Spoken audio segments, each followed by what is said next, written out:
What are we building, Walt? The furnace. It's cold in here. We've messed with the furnace for 2 days straight now. And no heat. No heat. It's not good. Good thing it's only 35 out. It's not Right. negative 45. I'm not going to complete this one. Right. Thanks for Canaan Hardware for coming in. Thanks to Canaan Hardware. Little pump. Canaan Hardware. So yeah, Canaan Hardware had all the parts that we think it needs. Yeah, we hope. We hope. If not, going in the house. So Walt's working on the furnace still. I think we got, we hope we got it fixed. He's putting the new oil pump on, and once he gets that all plumbed up, we'll see how things go as far as that goes. See down there. Unfortunately, not a lot of room. Everything was packed in around the furnace. Parts, all the parts that have been taken off, cleaned. Everything's in crates, you can see. So we've been working on that. Boxes for some new parts. New dash panel. That's what it's working on. And the quick car gauges. Good stuff. We have ignition. Stop it.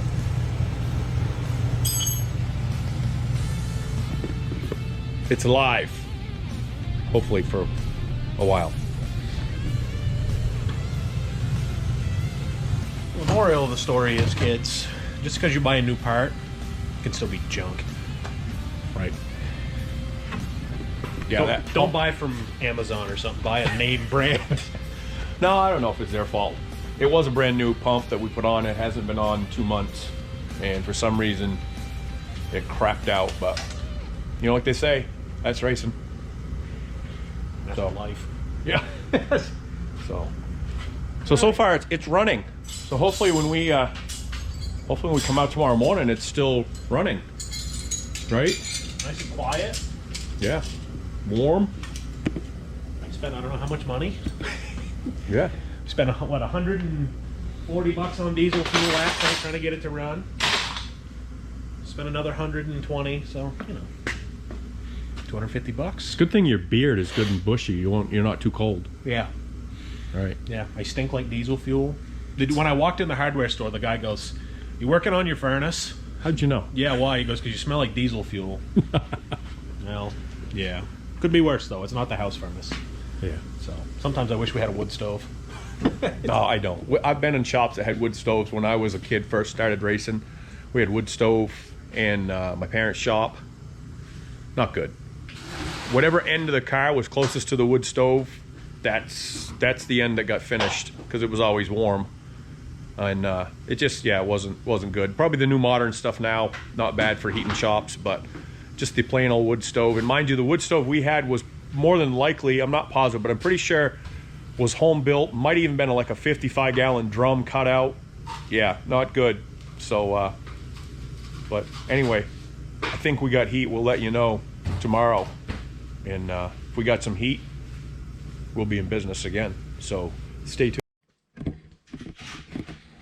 So it's Sunday and we're back. We shot some video yesterday.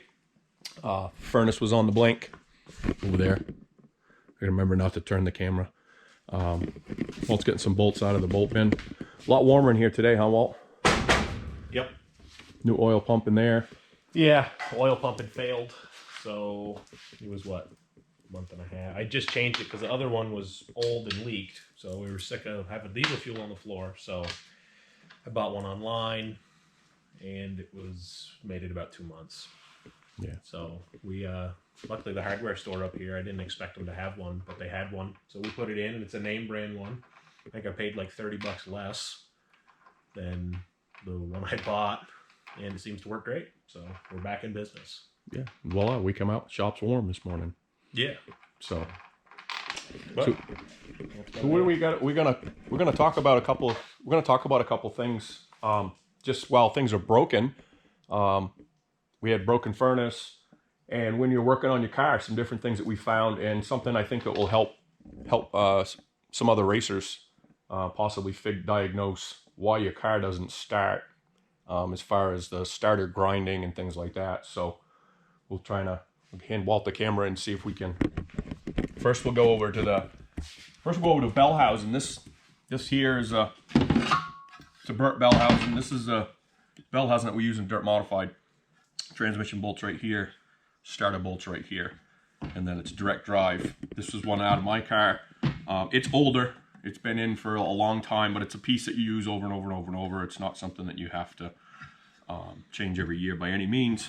I had it repaired once, and so I got looking, and when we zoom in here, get closer, you can see Walt's marked it. We found a crack that goes right up along there, all the way up in here. Not the end of the world. Could it be fixed again? Yes. Do I want to fix it again? No. In a crate car, probably would get somebody by who's just starting out. I had that welded 3 years ago or something like that, and I'm not positive, but for whatever reason, I got it out of a used car, and so we opted not to. So this is a brand new Burt Bellhausen. We run both, Winners, Burt. They're both good. One I feel like is a little bit probably lighter. Walt's is this is a Winners. This one's been cleaned and inspected and ready to go back in his car today. All the starter stuff is good. Everything's greased out. So definitely a nice piece, lightened. You can see the back of it. See how this is all machined out. That's the difference on that. And then the side here, I'll hold up this brand new. This is a brand new Burt. I will admit, part of the reason I went with this Burt was because it was in stock. And so that's the difference. You can see how where the transmission goes, it's a little narrower down here, so they've saved some weight there. This one here I feel like is a rugged piece, and both functional. I don't know that the weight is that crazy. You know, the weight's in the middle of the car, and we have to still add weight. So I don't know that it's that big a deal for us. Some guys might argue different, and that's okay. But you can see the backs have been machined out, and that's why this one here, the Winners that I'm pointing to, is quite a bit lighter. I feel like that, and the way the transmission goes. So you can see the two differences in those, but those are ready to go into the cars. So the next thing I wanted to show you guys is something that we learned. Other people might know this. I did not know this. This is one of our trannies, and these are getting ready to go out to be rebuilt. They've been washed and cleaned and everything, but they need to be the internals. We'll send these out and have them fixed. This is all that bolts onto this. Essentially, that just slides up against it. There's this metal coupler right here that goes on. This bolts to the back end of the motor, and this slides on here. And once we get rolling, we just lock this in. This one's locked into direct, so you can show you this. And that's it. We're in direct. There's no shifting gears. We just lock it into direct. We have reverse. We have like a creep gear that we can get rolling with inside the tranny. Certainly Burt or Falcon or somebody like that could explain it better than I can. But it's basically like a motorcycle type centrifugal clutch deal that just gets you rolling. It's not meant to really push another car or anything. It's just kind of get you rolling enough so we can lock it into direct. So anyway, what we found at the end of the season, 3/4 of the way through the season, when we put this car together, I put a brand new starter in it. Nothing drive a race car driver more crazy than a car that won't start when it's supposed to start. We end up starting, stopping a lot, getting into lineups and stuff like that. And these crate motors are low compression engines. They should start on about really, really easy. So other than, obviously, you got to make sure all of your grounds are good, your starter's good, all your connections are good, which about midway through the season, we'll do them all this winter. Midway through the season, we'll do them again. We try to seal them all up. If the car starting a little bit goofy, it's probably a ground. That would be the number one thing. But what we found was this. We did all of that. This was a brand new car. Had, I don't know, 5, 6 races on it. I changed out some stuff. Car still don't want to start. Drive me nuts. And what I mean by not starting, starter won't engage. It'll grind, grind, grind. Take the car, shake it back and forth, shake it back and forth. Get her just right, start. So at first I think, well, there's a bad spot in the starter or in the ring gear. And so we were going to change this out, but we couldn't get them. And so I said, well, we'll have to get by with the rest of the year. So I go by, sometimes it starts, sometimes it doesn't. We get to Port Royal, Pennsylvania, down at the racetrack, and it doesn't want to start. It's just an absolute nightmare. You got all these cars. So anyway, fast forward, we get home, we tear these apart, and I get looking at this, really looking it over, and I'm like, I don't see an actual dead spot, you know, which is a spot, tooth broken, ground.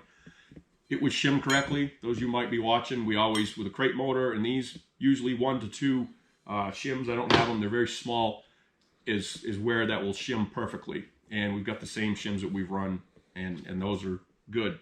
I get looking at it, I order a brand new one, which I finally find one. Speedway Motors actually had this out west. And when Walt comes in, he can see, we get looking, we can see the difference in the splines. And when I got it, I was like, is that the right spline? You can see how thick these splines are right here. And see how badly those are wore. So what was happening is, and I'll put this onto the Burt so you can see it. I slide this on the Burt. With that being able to do this, and I'm basically holding the shaft, and you can imagine, you can see how loose that whole thing is on that. I mean, it's hard to hold that, but it moves substantially. And what's happening is, I had everything else right, but this is so worn that when the starter goes to line up, it hits the back of one of these teeth, it won't go. You shake the car, the motor actually moves enough. When it moves enough, it moves this, realigns it. So what's happening is this is out of alignment. You can see when I take the brand new one, it's brand new from Burt, put that one on, and it's so tight there. Now you can see in there with the camera, there's not really any, there's no play whatsoever. Okay, and I'm trying to hold the shaft. So, feel really strongly that was the problem, because we had changed everything other than this piece, which we were going to change and could not get a hold of. Now I think they're kind of caught up, so you can get a hold of it. But never knew that. Never really dawned on me that that would wear so much that it would misalign with the starter just enough. But we're splitting hairs in there as it is. And I know there's some other racers that have said the same thing where, oh, I gotta, you know, bump the car, move the car to get it to go. And I've been in that situation, was in it, didn't realize this, got looking at it, and figured out that it's right there. And what was funny is when we were in Pennsylvania on that trip, Walt's car started doing the same thing. Not as bad. So we took his apart. His is here, and you can see how badly his isn't worn as bad as mine. You can see how badly mine's wore versus his. But this is just in a crate car. So something to look for, you guys, running the crate motors. Yeah, we don't have big horsepower, but this stuff does wear. I mean, it's steel on steel.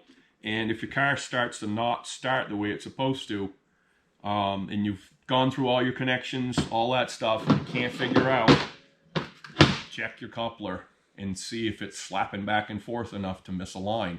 Because we had done everything, wiring, battery check, the whole 9 yards. And I even, when the car was rebuilt, I even took and bought the pieces for inside of the bell housing, because I thought this was misaligning. There's a spring inside here, and what happens is a starter, when a starter kicks, it goes in like this, and that's what grabs the gear. So essentially, this, I can show you guys this. This is like this, and it butts up against here, and then that gets pushed in. Starter pushes that in and aligns this and spins this. So I rebuilt this, bought new pieces for that, new spring, said, well, maybe it's not. Some guys will be guilty of not, and this is a hidden grease fit. When the starter's on that bad boy, that grease fitting's really tough to get to. It's underneath there. But if you grease at the beginning of the year, keep this stuff floating good, have a crew guy, somebody get in there, give it a squirt, you know, periodically, and make sure that that's a good thing too. But again, one of those things, if you've done all those things, it doesn't start, you can't figure it out, and you go, I've exercised everything, what the hell is going on? check the coupler, because that's what we found, and I'm pretty confident that's the only issue I had was right there. So that's our little tech tip. Again, when your car's in good shape, both these cars, this car had 7 races on it, but we didn't completely strip it, but I've started at the back and we're going through to the front, just checking everything. Same thing with Waltz. We also found Panhard bar mount bent on my car. I haven't touched anybody. What we're finding is, and some other guys, you might have found your left side Panhard bar bent. Not running, they make a brace that goes out to them. They make a little bit beefier one. Better off to probably go with a beefier one. I didn't have it on it. Bent 2 of them. Once I bent one late in the season because I felt like the track had, it had some bumps, and I had hit a couple in a pretty odd shape or odd angle. Thought, well, probably that's the deal. Went to Port Royal, didn't hit nothing. Okay, and come back and standing back looking at it, and the cars are getting up where it bends them. So you want to put a brace on that. They make one, or you can make one, or whatever. I'm sure Bicknell, Troyer, all them guys have probably got something, or a beefier left side Panhard bar brace. That's another thing. Again, just check that, because we bought a chassis earlier in the year, if you watch our videos, and it was cracked all around. We can see it on Walt's car here. What I'm talking about, we bought a car and it had right here, it had been a big block, small block car. It was broke all the way here, around and up. I think we shot some video of that. There's a tremendous amount of pressure on this. When this car's up sideways and he's up in the air, or not up in the air, but the car's up in yaw and it's up on the right front where we like them, is just that one bar and 2 hind joints pushing against this, and it's pounding the rear end down, trying to get bite. And you see how hard we go. You can imagine the big blocks and the small block cars, even more damage. So if your car's always been a crate car, it's still worth checking it. If it's a big block, I shouldn't have to tell you this, you already know it, that they probably break right there. And it's not a manufacturer. I think Bicknell, I know on my car, the Bicknell had talked about it, and when I talked to Randy when I ordered this one, I believe they're using a thicker tubing now on the newer cars right here. If you have a car that's a little bit older, just check it. It's not a flaw really in the manufacturing, it's just something that we're pushing these cars so hard, the demand on the chassis, that sometimes you break stuff. It's not, I can't say it's not anyone's fault. We as racers are always trying to go further, higher, faster, quicker, harder, and so we challenge the chassis builders to come up with stuff. So like I said, I know Bicknell has changed this stuff. I don't know about other chassis builders, but I'm sure they have. But if you have a car and you're on a left side Panhard bar, check that out. So that's about it for today. That was we wanted to do a little blip on some broken pieces and something that we thought would really help other people. Walt's been the cameraman here. I'll take it back, he's right here. Had a handful of bolts He had a handful of bolts the whole time. But we, again, comment, questions, we like those. We'd like to do an episode. People have been asking a little bit about where do we start, how to all that. And so if we can get enough questions together from everybody, we'll do a whole episode of just how we got started, how it all worked. That sign right there, that's about it. Yeah, from the time there, so we'll do an episode for you. If you guys want to see that, let us know. We're always open to ideas, and we're getting excited to see some racing. We'll be kicking off here in the next few months. So as always, thanks for watching. Make sure to like, subscribe, comment. If you have any questions, let us know, and we'll see you next time. Thanks, guys.